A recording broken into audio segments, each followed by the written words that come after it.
95% no mortgage insurance at all.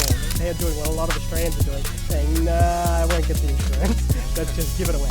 You asked the question at the right time. So that is pretty crazy. We think what lenders are going to require to evidence the rental income and what type of evidence is going to show the highest rental income. Yep. So that sounds awesome. Someone pays half your mortgage and looks after your kids. Investment loans, owner-occupier loans, doesn't matter. Interest-only loans, doesn't matter. We promised you 10 lending hacks a couple episodes ago, and we only got through 3 in the full episode. 3 really, really big ones about commercial lending, SMSF lending, and trust lending to help you grow your portfolio. In this episode, we've come up with 10 from the beginning, little lending secrets that you can use to help build your property portfolio. These are very, very specific lending niches that people don't know about. And the whole idea is to help you understand lending markets in case you're someone who benefits from some of these changes, and you can use this knowledge and expertise to help you get ahead. Kurt, here's the man, here's the person who knows these lending hacks better than anyone I have ever met. And he's here to talk through them. Kurt, let's go through it. I know. I think it was my fault last time we only got through 3. I get too excited talking through this stuff. Yeah. So my bad. We'll get through all 10 today, I promise. 10 is hard to get through, and we failed at it at completing it before. We'll do it today. So let's get it done. Number 1. I love this policy. It is so, so good. It's amazing. 95% no mortgage insurance at all. You provide a 5% deposit and you can get a home loan to purchase, and the bank is going to cover your mortgage insurance. It is a policy that is so unique. No other bank does it. Only one lender does it. But it's for big loan amounts only. It's for people borrowing $2 million plus. You only need to provide a 5% deposit. What a crazy policy. How good is this, Kurt? Yeah, this is something very unique. And, the other ones we'll talk through are all important, but this is by far the most unique one, where if you do have the capacity for people that can service large loan amounts, because it has to be 2 million loan amount or higher, not 2 million or lower, 2 million or higher, which is a weird way that, normally we always see caps, it's this number or lower. If you can service a more than 2 million loan, there is now a bank that is willing to go, okay, the deposit side of things, we're not too fussed about that. If you pass the servicing to take on the loan, we will waive away essentially as many of the other requirements / problems that you could possibly have as a borrower. So you know how crazy this is? 5% deposit, don't worry about your LMI. The interest rate offer is only very slightly higher than the rate you would get at 80%. So they're basically, like I say, waiving away all the potential problems that you would have, if you can pass that servicing to take on 2 million. Let's go through a few things here. So Bank ANZ, the lender of niches, ANZ come to the market and always have these great policies targeting certain types of business. They're targeting high income people. You really need 400K plus household income to even bother considering to do this. That is who they're targeting. They're saying that these borrowers, whoever they are, regardless of their field or profession, have really good ability to repay their loans. Even if it's larger loans, they have a history of repaying. So they don't need mortgage insurance, or we're going to cover it. We're not going to take out insurance here. They are doing what a lot of Australians are doing, saying, nah, I won't get the insurance. Let's just give it away. It's over a 50, even 100 grand saving potential when you consider how much mortgage insurance would cost for this circumstance. Loan size, Some more crazy, awesome conditions here. Investment loans, owner-occupier loans, doesn't matter. Interest-only loans, P&I loans, doesn't matter. That is pretty crazy. They're offering it to anyone. You can refinance your loan. You can get an equity release if you already have a loan. You could take advantage of this policy and take your LVR up to a higher amount if you have the servicing and use that extra money to go invest in property. You can reaccess your capital. The most powerful thing for you to be able to go and invest in property, something we talk about a little bit, is the concept of usable equity. This is changing what usable equity is, because you don't need to, haircut the value of your property at 80%. You can haircut it to 95%. Be like, look, I only need to provide 5% of my capital, and the other 15% I can go and access to go buy investment properties. And you're talking a lot of money here, because the property value is more than 2 million here. Yeah, it's an amazing policy. It just targets, like you say, high income earners and high asset values as well. Like, you need a security value, 2 million plus in order to take advantage of this. So you can get the loan amount to 2 million plus. Yeah, it's 2.1, right? Yeah, What's exactly. the actual number? We had Yeah. we had this crazy situation recently. This was wild, where someone was looking to buy a property for $2 million, and they were purchasing with Yep. mortgage Yeah. insurance. This is one that happened recently. Yeah, they were looking at purchasing with mortgage insurance around 8% deposit or something like that. And ran the numbers, and basically if they purchase about 2.15 with a sweet spot with ANZ, they can save themselves almost 100K in fees, which basically the extra purchase price that they're getting was all covered by the fact that they didn't have to pay the LMI. Wow. But they had this very, very narrow window that they had to purchase, and it was a very strange conversation for me as a broker, being like, if you bring me a purchase contract, if you get a good discount, you can't actually access this anymore. So you need to find something in this really, really narrow range. That's crazy. The reason for that is the loan amount needs to be $2 million plus. So, and you can get a 95% loan. So if you buy something for 2.05, 95% of that is below 2 million. Yep. So it kind of gets you stuck. And that makes this policy a little bit tricky. The only condition that ANZ have here is they are using their internal credit scoring system, and they've tightened this, and it's a little bit of a black hole. They don't tell us exactly what goes in here, but they're using their internal credit scoring system to work out whether you qualify or not. Yep. So there is a touch of uncertainty, largely depending on the profession that you're in. I think that model will look a little bit different if you a lawyer, for example, with really strong background and at a certain age profile, versus if you're a young real estate agent. That would look different on their credit scoring system. That's how that would feed back through, because there's different risk profiles with those groups of people and the profession there in terms of their ability to repay. And they'd just be using large data sets to help them work out which borrowers don't need this insurance and which do. So there is that little caveat to throw in there. But for a lot of people, this doesn't really matter that much, because a lot of these borrowers are sitting on really high credit scores and have really strong incomes, and it all suggests that they'd be able to access this. Exactly, yeah. And the other caveat is they do have a tighter list of postcodes that the security can be accepted in as well. So they have a list of low risk postcodes, and you have to be, or the property that you're purchasing or refinancing or releasing equity on has to be in one of those postcodes. We had an issue with this, right? In order to qualify. One of these same person that we were speaking to, a few of the suburbs they were looking in, it was literally one street's in one postcode. That's not eligible. If you cross the street, if you buy something in this street, it is eligible. So, do you have a postcode? Do you know what it is on top of your head? I think it was Borkham Hills wasn't eligible. I have to double check. Wow. And Norwest or something was, or the reverse of the two, something like that. But there are a few postcodes in the north of Sydney that we were mapping out, being yes, no, yes, no, no, yes. I love that. Makes it a bit tricky. So it's quite a niche policy. You've got to be high income household. Yep. You've got to kind of work around the postcodes that are acceptable and not. Yep. But the benefit and the payoff that you get if you can fit your way into this policy is saving potentially hundreds of thousands of dollars. Absolutely.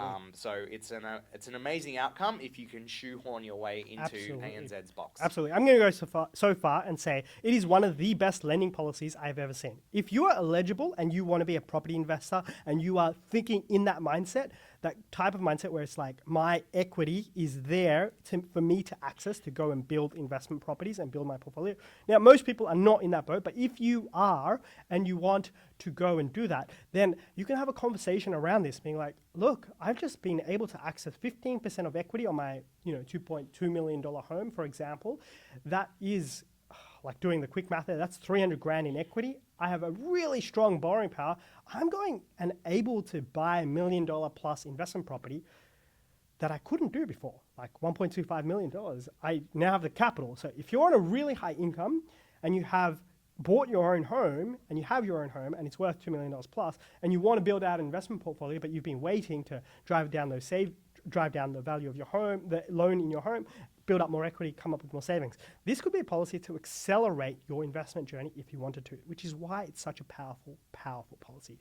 It's so unique. There is no one else out there, and it's a pretty powerful way for you to continue to grow. And the lending terms really allow you to do it. The only restriction that ANZ have here, one of the main restrictions, is not doing company loans. So this has to be in your personal name. Yeah. All right. So that's number one. Let's keep going. Otherwise, we'll Number get stuck two. in the same problem as last time. Yeah, So- number two. What have we got here? Simple self-employed policies. Oh, I like talking about this one. Self-employed borrowers make up a huge portion of Aussie households now. Banks are getting on with it and realizing that, hey, we need better ways, simpler ways for these borrowers to get access to credit.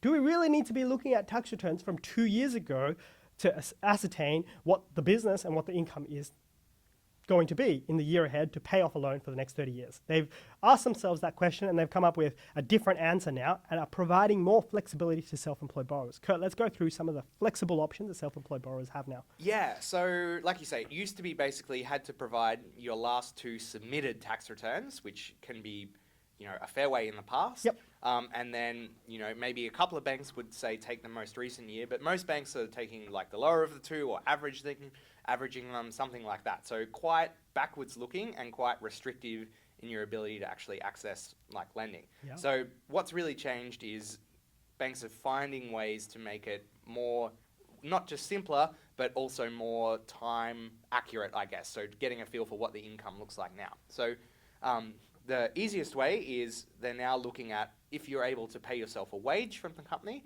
for a 6-month period, and the company is able to stay kind of profitable, then they're going to go, okay, we can look at that 6-month wage that you've got, and maybe an accountant letter to go along with it, and go, all right, we'll double that and say that's basically your annual income.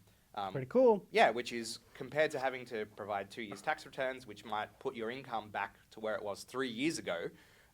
That's a way to kind of go, all right, like my business can sustain paying myself a wage of whatever it may be, 100K, 200K a year now, and I can do that.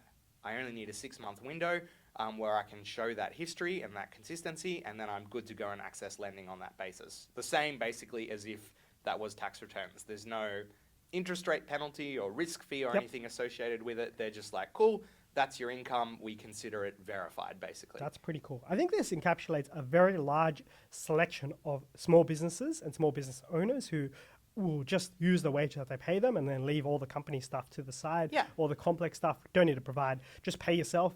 And some banks don't need the ATO income summary. Is that correct? Only one. Most banks that do this do want to see the ATO income summary, the interim statement. So basically, the wage gets reported to the ATO, Yes. and they use that to verify it. There is one bank that doesn't require it. Yes. But if you wanted to keep your options open, then you should really be able to provide that document, because then you're in a position that you can go to multiple lenders and you can show you can show those wages, and they're all going to be like, okay, you've met the 6-month requirement. We can see that. Your ATO income statement, you're good to go, kind of thing. Cool. And you can use banking credits as well, right? Yes. Cool. Correct. But, yeah. You can self-employed people can generally find a way to get a payslip from their accountant that shows, hey, I've been paying myself this. Can you generate me a document that shows that? Or just some the banks just salary credits. provide the salary credit there. So And the other big benefit of this is it also removes the ABN history requirement as well. So the thing that was really restrictive for self-employed borrowers was banks would require like an 18-month or a 2-year history of just the ABN being active. So the company has a 2-year history alongside the actual tax return requirements. So by using this, it's a way that if you have, say, changed from being a PAYG employee and you're in the same industry kind of thing, and you've started your own company and you're now operating under a self-employed structure, you don't have to sit out for 18 months or 2 years before you can do anything. You can use this. Once you've got your 6 months, you have lending options. Very cool. Very cool. Not many banks do that one, though. Not right? many banks do that. Very, either. very few. So most banks will require you to have that ABN for 18 to 24 months. For those that are in certain fields, so the IT industry is the most common one, where you just oscillate between being a contractor, paying yourself, getting invoiced versus being a salaried employee. Those ones often have a little bit more flexibility than an actual business. That's like personal services income that is coming through in self-employed policies, but there are some banks that will just take a more comfortable view to that. So if you're in that boat, you can speak to those banks that will just look at this a bit more favorably with a bit more common sense, being like, hey, look, I'm walking into the same desk in the same position. It's just my pay arrangements are slightly different. People are just modernizing with Australia's economic system and labor system being a bit more modern. Right, let's go to number 3, the simple refinance policy. We've talked about this one before on different podcasts, but you can refinance with a 1% buffer instead of a 3% buffer if you needed to refinance from one bank to another. Yeah, so normally the buffer is 3%. So like if you're doing a purchase, If you're refinancing, traditionally always been 3% above like the current rate offer. That's the threshold you need to pass in order to get an approval. But now what a lot of banks are doing is they're saying, hey, if you've got 12 months clean, good repayment history on a particular loan, we can drop that buffer down to 1%. So it's basically a lower servicing threshold that you need to pass in order to refinance. And where we're seeing this have really good or really positive impacts for customers is where you might be in a position where with the rate rises, your servicing position has gone from being servicing surplus, positive, to maybe being slightly negative, and it means you're not necessarily stuck with your bank and beholden to whatever their rate offer is, and you can still access some refinancing options. Yep. That's a common one. And another one, maybe on the more aggressive end that we're seeing, is some investors that are really looking to grow their portfolios and be a little more aggressive in the way they manage their finance. You might be able to go and purchase with a more aggressive lender, and then in order to access the debt to buy the property, make the repayments for the first 12 months, keep your repayment history nice and clean, and then after 12 months, try and refinance that loan back to a larger bank, maybe on a cheaper interest rate, and improve your debt position. Yep, that's a pretty so cool it works strategy both ways, yeah. Yeah, sure. So we're seeing less refinancing this year than last because there's far fewer cashbacks in the market. Yep. There's one or two still available. Again, ANZ's doing really, really well in this space and winning a lot of business from their cashback. St. George just dropped out. So there isn't too many players left in the refinance rebate market. So the other reason why is interest rates today are actually higher than where they were for borrowers about 12 to 18 months ago. So if you've repriced your loan at any point in 2023, you're probably going to be on a better interest rate than what a new to bank borrower interest rate is. So for example, we have a lot of clients on 589 and 599. Now, if you go to the digital banks that are a little bit riskier, don't have the full bells and whistles and service providing that other banks have, they're above that level. So you have major bank customers sitting on 589, 599 from legacy loans, which is such an unusual setting. You don't typically have normally that. It goes the other way, yeah. Yeah, so basically the peak of the mortgage wars in terms of banks' competitiveness with each other was last year, and this year it has dialed back a little bit. So the refinancing benefit for many people is actually quite limited. Maybe it's our experience because we went through 1,000 odd clients and went, hey, now's the best time, let's reprice everyone. So we went through a dance with our our admin team back then, and now everyone is sitting with lower than market rates. So why would someone refinance for the pure purpose of the dollar? And this simple refinance policy is largely a refinancing for the purpose of saving money, really. Kind of, yeah. But there's a lot of different circumstances. So you might have a fixed period expiring or an interest-only period expiring or something. And the rate offer that you get out of your existing bank, for whatever reason, might just not be that competitive. So this 1% refinance is a way to try and keep those refinance options on the table, to give you a little bit of flexibility so you're not, in that mortgage prisoner situation, or less people are in that mortgage prisoner situation. Yeah, sure. I'm going to go to our next one, which is the assessment rate buffers that non-banks have. So these banks have our 1 or 2% assessment rate buffer instead of a 3% assessment rate buffer. So you can get more money with non-banks because the interest rate that they're assuming when they're working out how much you can afford to buy a loan isn't 3% above the actual interest rate you pay. It's 2% or even in some cases 1%, and that gives you a 10 to 20% borrowing power boost, assuming the interest rate is actually the same between the two banks. So that situation is a powerful tool for people to get more money. Use the non-banks, particularly powerful for low loan-to-value ratios with owner-occupier lending. So if you're seeking a 60% owner-occ loan, you can end up getting a lot more money at pretty similar terms by going to these non-banks. Yeah, exactly. So conceptually, a little bit similar to what we were talking about with the lower refinance buffers. It's basically because they're non-banks, they have the ability to apply lower buffers. They're not as restricted in what they can do. Apply lower buffers, which gives you more servicing. Like you say, they tend to charge a premium on the rate side for that. So having a bit of an understanding of where these non-banks view risk and how they price it is key. So like you say, low LVRs, and in particular owner-occupied low LVR loans, rate-wise, they're actually quite competitive. So you get the borrowing power benefit without too much of a rate Yep. increase. Whereas, if you're trying to do high LVRs on, investment interest only, then they charge an arm and a leg for it. Yeah, it could start with an 8, right? Could easily Exactly, can start with a 9 sometimes even. Whoa. So yeah, Whoa. you can, if you really push it. Whoa. So yeah, for example, How much do you want it? How much do you want it? Yeah, so, but we can see people that already have a bit of a portfolio and perhaps they're looking for an owner-occupied upgrade, and they've got, a very, very healthy deposit. You can use that where maybe you're only paying 0.2, 0.3 more than you would be out of a major bank, but you're getting, a 50, 60% increase in the actual lending that you can access. Let's go through another non-bank hack. Is they use actual repayments for the debt that you actually have. So for those with personal debts that want to expand their personal borrowing power, if you've already got some existing debts, all banks will buffer the existing debts that you have at that 3% assessment rate buffer. So if you're paying 6.5 interest only, they're going to assume 9.5 P&I, which is a huge take up of your leftover income that you have in this imaginary buffer that the banks are taking on debts that you're actually paying an interest rate on. But non-banks will just be like, no, we don't need to buffer any of that stuff, being like, stuff that. Your repayment. Your repayment's your repayment. Let's just use that. This is super powerful for anyone on interest-only loans and low fixed rates. Obviously, there's not that many people left on this, but it could really expand your borrowing power. And this is one of the non-bank lending hacks for why you can effectively kind of double your individual borrowing power by using these non-banks. That is one way to do it. Yeah, and this is probably the one that gives the biggest bang for your buck for investors.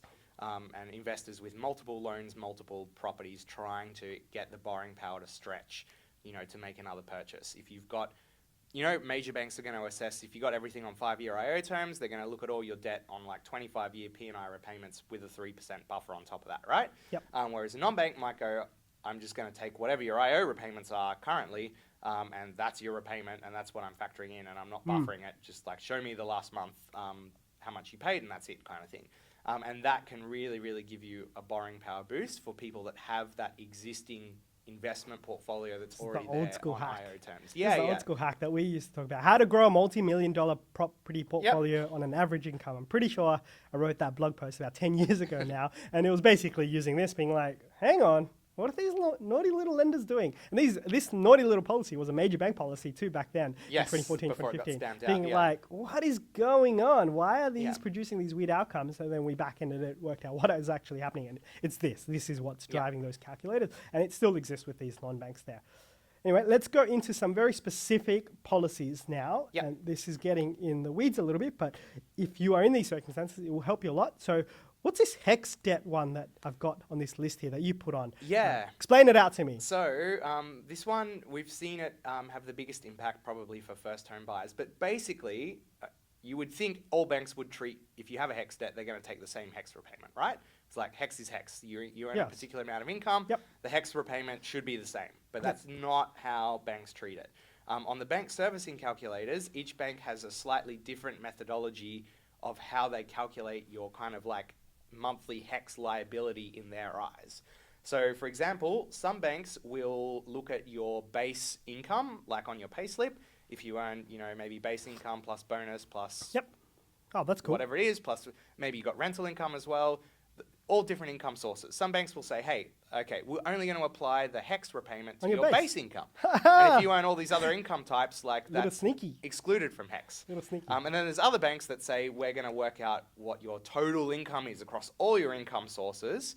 you might have 100K base, but your total income might be 170, and we're going to take the HEX repayment on 170. So we've seen this create potentially, and this is, say between major banks as well, can create, maybe 100K difference in borrowing power. I've actually got it. I've modeled this out here. So if you have let's just say you're reporting 100K base income, but your total income is 150K. So you include rental income and, overtime things. Bonus, overtime commission. There's an 85, so the HEX expense impact to your owner-occupied borrowing power on that 100K is about 65,000 reduction to your borrowing power. The reason why is because you make a repayment back to the ATO as a percentage of your income. $100,000 multiplied by 6% or something like that will give you your repayment to the bank. That's $65,000. Now, if you're going to use a $65,000 impact to your borrowing power. Now, if you're going to use $150,000 as your income, you're going to use a higher percentage because the ATO is going to be like, you're earning a higher bracket. Yep. Yeah, you're earning a lot of money. So let's use this factored calculation in here, and then you are going to have 150K drop in your borrowing power. Even if you pay it to the ATO or not, because the ATO calc's different to the bank's calc. So you have an 85K reduction in your borrowing power just from this. And this impacts, the people this impacts is people under 35 who typically have help debt and are looking to buy their own home to live in or an investment property, and they're trying to buy their first property. These sort of things, student debts, are anything that drains your borrowing power right now is really holding you back. Your borrowing power is so scarce, it's 4 or 5 times income. And if you're trying to buy in Sydney, it's pretty hard to actually buy a property that you want to live in that isn't a shoebox apartment at 5 times your income level. If you earn 100 grand, you're borrowing 500,000. It's pretty hard to find anything, especially a house. You're not going to find that for 500,000. So then you add in a help debt, just a small help debt, and you're going to be knocked off another 65 grand in your borrowing power. So these help debts are real big drains on borrowing power, and this lending hack can really help you manage the consequences of that help debt, particularly if you have other income sources. Yeah, and don't just assume that it's all treated equally, because that's what a lot of people would assume, but it's not, and you can, by shopping around or finding the bank that will give the most favorable treatment for your particular situation. A little whiz you are. Yeah, you can get, like you say, maybe an extra 80, 100K in borrowing power for a lot of situations. This is why Curtis is the whiz. He's, unpacking it all, breaking down the lending calculator. I love doing this, and Kurt's doing it here today, literally tearing it apart. It's like a car. Lending is a little bit like that. Let's break down all the pieces, take the doors off, take the steering wheels off, take the air conditioning units out, take the engine out. What do you see? How do you unpack lending? When you do this and you understand property is a game of finance, when you have the ability to break it all down into pieces, you can work out exactly where to look. That's why we're doing this. It gives you clarity as to what you can do with these lending bits of information to help you get ahead, either to buy your home or to grow your investment portfolio, however you want to. Understanding the lending market is actually a key driver to the whole property investing landscape. And it's been my number one reason, my number one factor to successful property investing is understanding debt and understanding finance and understanding property is a game of finance. And that has really propelled me to be able to get credit when credit could be scarce, and that's helped me build my portfolio. So that's why we're going through this. That's what one of these hacks is all about. Let's get on to the next one. What have we got here? Property share. Oh, this one's an interesting one. This is a little bit of a myth we're going to dispel. So this is brother and sister buying a property together. There's this new policy, not so new, there's property share policies. Do you mind unpacking this out a little bit for me? So, like you say, brother, sister buying together or friends buying together. And typically, in that circumstance, both parties are going to have an ownership stake in the property.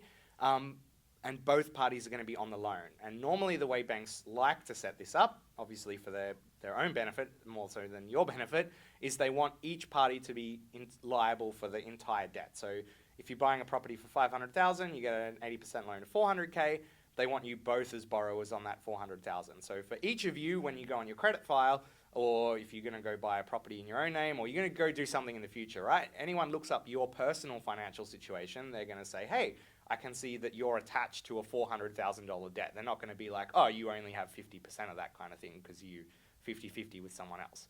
So that's the common way that it's set up. But obviously, if there's a way that as the brother or the sister, you can only have the debt that the 50% of that, that's a far better outcome for you, right? So there are a couple of banks out there that will set up the finances in that way, where basically, same circumstance, you can each take out a $200,000 loan. Yep. And you have to go guarantor for each other's portion. But technically, on your credit file, you only have the 50% of the debt that you're responsible for, and they have the 50% of the debt that you're responsible for. So shared arrangements are always something that can create some challenges, not necessarily for the initial purchase when you're doing it, but in the long run, as the individual parties try to manage their own financial arrangements going forward. And this policy is a way that you can kind of set yourself up for success rather than create a problem that's kind of waiting to be uncovered down the track. It's very cool, actually. That's a neat way to do it. Do you know if you can do it with, me and you, mates? Yeah. Yeah, really? Yep. Sweet. Yeah. And Want to do it? maybe. And we're no. And in a previous episode, I said I'm an addict. There it is, right there, being like, "Ooh, yeah, hit me up." Slightly rude.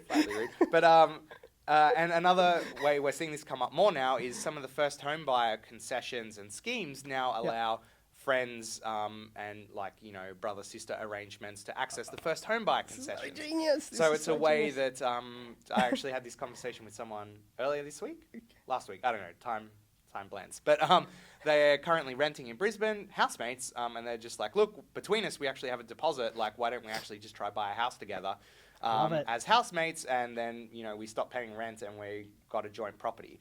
So for those, both first home buyers, so for this, these two people that I'm working with, they can access the first home buyer schemes now, so they can be treated as first home buyers, use the small 5% deposit, and if they go to a bank that allows this property share arrangement, they can each have their own share of the debt, and I'm not going to tie them up together forever kind of thing. So good. There's going to be more and more of this with super high house prices. People are just working out, hey, I can't actually afford the full thing, but I can afford half of it. Let's make it happen. Let's do the dance. Let's split up this house, put a wall in between it, and move and into for it these together. people, their lease was coming to an end, so the situation was either we go out and we look for a new rental property to live in together, or if we can buy something together, why don't we just do that? This makes a lot of sense, actually. So one of our latest investment purchases is actually 2 homes on one title.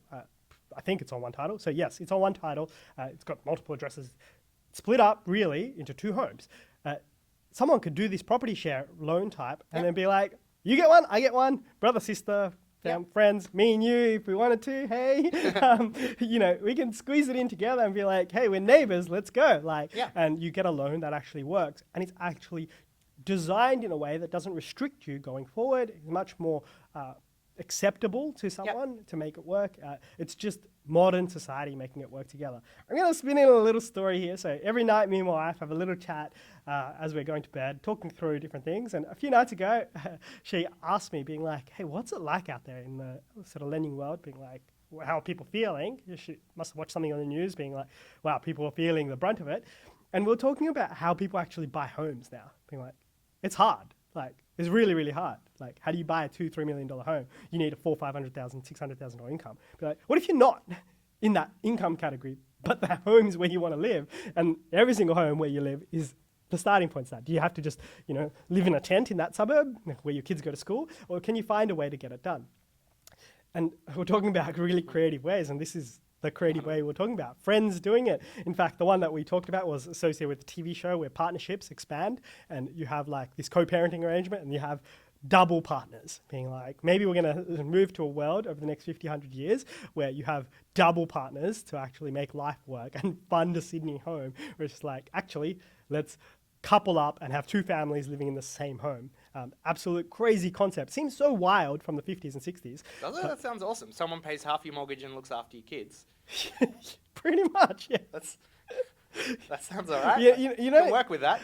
Before we had kids, this is a crazy, crazy point. Before we had kids, one of our friends talked about their bosses who was in a different family arrangement. I think they'd split from their previous partner, but very, very amicable. And they had this deal where they had 2 households in one, and then they had some sort of timetable to manage it between them. But they were split up as a partnership. Now it's actually, maybe that is the desired partnership, relationship arrangement to actually make housing work. Such a crazy, crazy concept, but it's hey, asset price is so high, so if you're not getting these wealth distributional transfers, then people are going to find more creative ways to do it. And that's what property share is. It's effectively a different relationship status, buying a home together. You're buying with a friend, not your partner or couple, and you're making it work and setting up your finances to be able to do and so. banks just offering a solution to that, being like, all right, if that's what you want to do, we can come up with something, or we can set your loans up in a way that works for that and doesn't, cause a whole bunch of issues that it did in the past. Yeah, exactly. All right, let's go through 3 more, because we said we're going to go through 10. All right. Sure, let's go for a little while, but let's go. 3 to 4 in one construction. So if you want to construct Terraces, Townhouses, 3 or 4 of them, you can get residential funding at 70 to 80% LTVs. I'm going to handle this one. Is that okay? Go for it. This is my little wheelhouse because I do a little bit of this myself, work with a lot of our clients that do this. So not many banks do this, but you can get it. You get a 70% LVR on the total valuation. Now, this doesn't mean you get 70% on the end value, which everyone gets wrong. So if you're building, say, a triplex, and each of them are going to sell for $1.5 million, that's $4.5 million in total. Now, what the bank is going to do, what the bank valuer is going to do, so when you go and do a valuation on that, the valuer is going to take an in-one-line discount and discount about 20% of it straight away. They have a calculation for this because they have selling agent costs, GST, and a whole bunch of things that really drive down the total value because you don't actually see that when you develop. It gets whittled away in agent costs and GST and whatnot. So they haircut roughly 20% of it. So if you get $4.5 million, take away 900 grand. So your total valuation is 3.6 million. Now you can get 70% of that if you want to get a loan, construction loan on that 3.6. So I don't know the numbers on top of my head, but I'm doing it really, really quickly as I talk. Take away 1.1 million. You're getting roughly a $2.5 million loan. I think it's 2,520 on top of my head. So you end up getting a $2.5 million loan on a $4.5 million end value, which, if I'm doing my math correctly, is about that 55 to 60% sort of range, which is always where it lands up. Somewhere in that 50 to 60% range is where it lands up in terms of your gross realizable value. So if you're doing a duplex that's more than $2 million or a triplex or quadplex, you're going to get some level of funding structure that's roughly between 55 to 65% of the end value of your project. More and more banks are jumping onto this space and allowing it to be done under residential terms, which makes your life a fair bit easier. It is fairly complex lending, so it will take a bit of time. The valuation will take a few weeks. There's a lot of hurdles to jump through. It's obviously a big development to do, but it is possible to get under residential financing. So I went through that one very, very quickly, but that's a high-level summary. Do you want to add anything to it? Yeah, well, you want resi finance because it's cheaper, basically. Yes. That's why it's so good. Nuggets of wisdom. I love it. That's why. All right, Okay. should we go on to the next one? Make sure we get through 10. So Yes. next one on our list is notional rent. So Yes. this one's a little bit niche and it applies really to someone looking to buy investments while they're living rent-free, whether it's with parents, with family. They're under some arrangements where they're not paying any rent. Now, what normally happens in that circumstance is banks will include what's called a notional rent. So even though you don't have any rental outgoings, they're going to assume a number like $650 a month, $700 a month, something like that, to go, okay, we're going to put a number in your expenses anyway, just in case you do decide to rent or your circumstances change. We need to buffer it, basically, and that impacts your borrowing power. However, there are some banks that when you're living with family and you can show that, say, you've been living with your parents forever, probably, and that you plan to do that on an ongoing basis, they will waive that requirement and drop that notional rent off. Wow. So if you are in a circumstance where you're, say, living with your parents and you're looking to get into the investment market and buy your first investment property, knowing which bank uses this can get you a big or a decent borrowing power jump that might be the difference between having a 300k borrowing power and not being able to do that much, or a 350 borrowing power and not really being able to do that much, to getting it up to 400, 450, where you can really buy something that you want. Yeah, I just did the quick math on my head. It's about 150k borrowing power boost just from this change alone. So if you're in this circumstance, pick the right lender and it'll work for you. Now, I should caveat this. Some of these discussions, we are not mentioning the lenders. I know I've done that a couple of times, but I'm not supposed to. That's because we are mortgage brokers and we are effectively vendors working with banks and they supplying their products to you. So sometimes we're not supposed to talk about that the lending specifically, and some banks are a bit more detailed on this than others. So we try and provide as much information as possible. We are not trying to withhold anything. So if you want to know, just drop us a message. We'll let you know who the lender is if you want to go do it yourself. That's okay. We're not trying to get you to be like, hey, use us because we know this. That's not the aim here. It's just we have handcuffs on us to some degree as the nature of the profession that we're in. So there's just that little disclosure out there for you.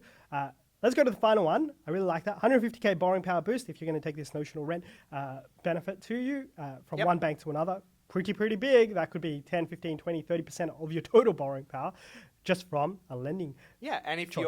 You're living with parents and you're trying to grow a bit of an investment portfolio before you maybe move out and go for an owner-occupier yourself, like that can totally change what portfolio you can grow to. Powerful stuff. I'm going to add one little caveat to what he just said. Absolute brilliant point there. Lending is often about you and the circumstances that you have. So if you have this goal up here, some sort of huge investing strategy goal, you can target your lending around it. You get asked for your position when you apply for the loan. They don't repeatedly ask you what's going on with your circumstance. Can you meet mortgage payments? So it's about getting the loan at the time that suits you most. So you can set up your affairs to maximize your lending strategies at a particular point in time, build your investment property portfolios, and as long as you don't plan any immediate changes, the banks don't come back to you and ask, hey, you had a change in your circumstance, can you tell me about it? They don't do that. They don't actually care what you're doing.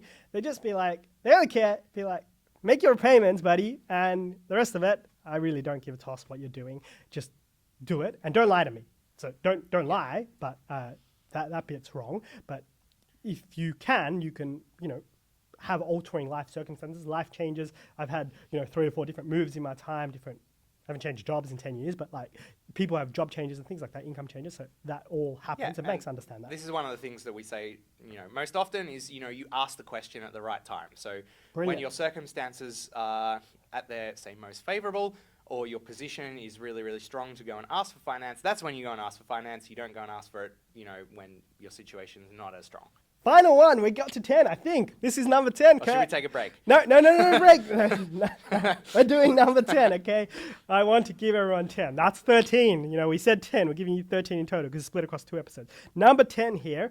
Yeah, can you talk about rental income? So when you have rental income, there's different ways it can be verified, and it's not treated equally by all banks. So if you're in a situation where, the property's tenanted out, then, to some extent it is what it is. Yes. Some banks will haircut the rental income down to 75 or 80% of what's received. Other banks may only haircut it and they'll take 90% of what's received. So a little bit of a difference there.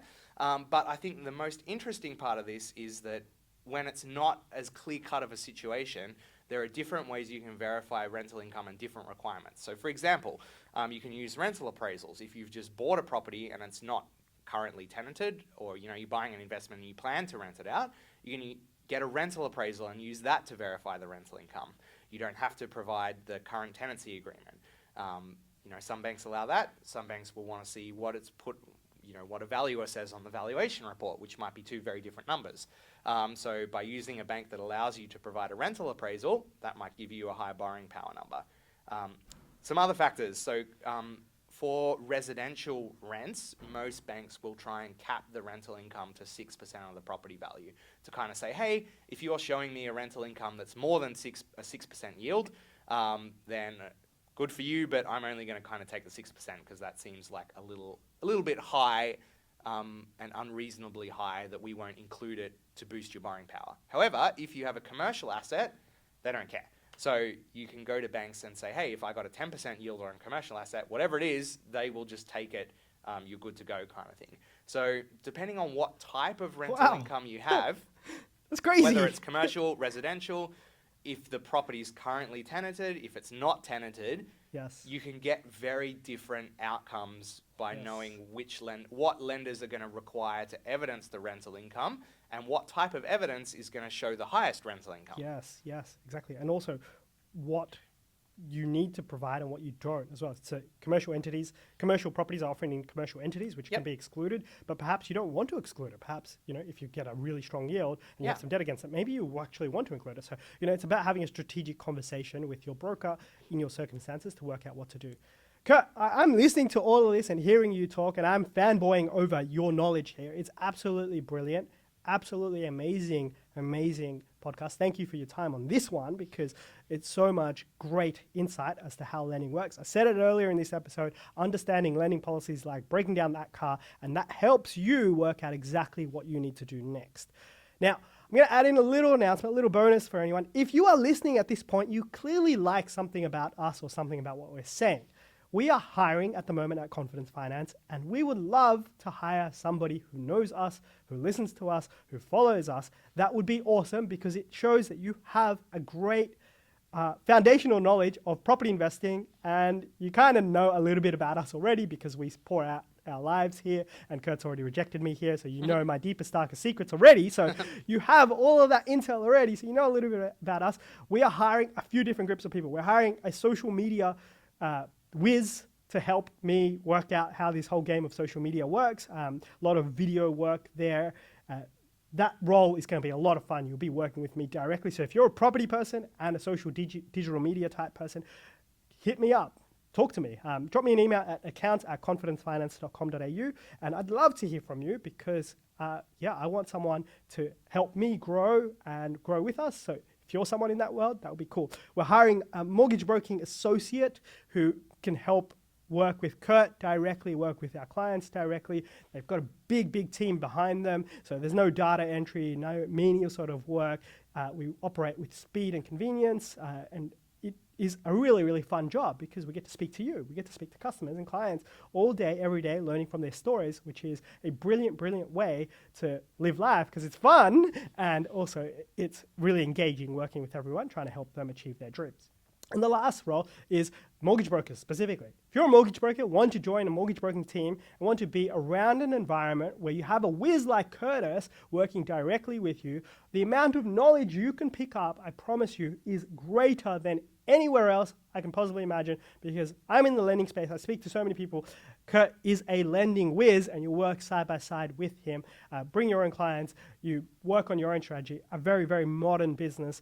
That is something that we'd be looking for too. So if you're in any of those categories, hit me up, accounts@confidencefinance.com.au. We would love to hear from you.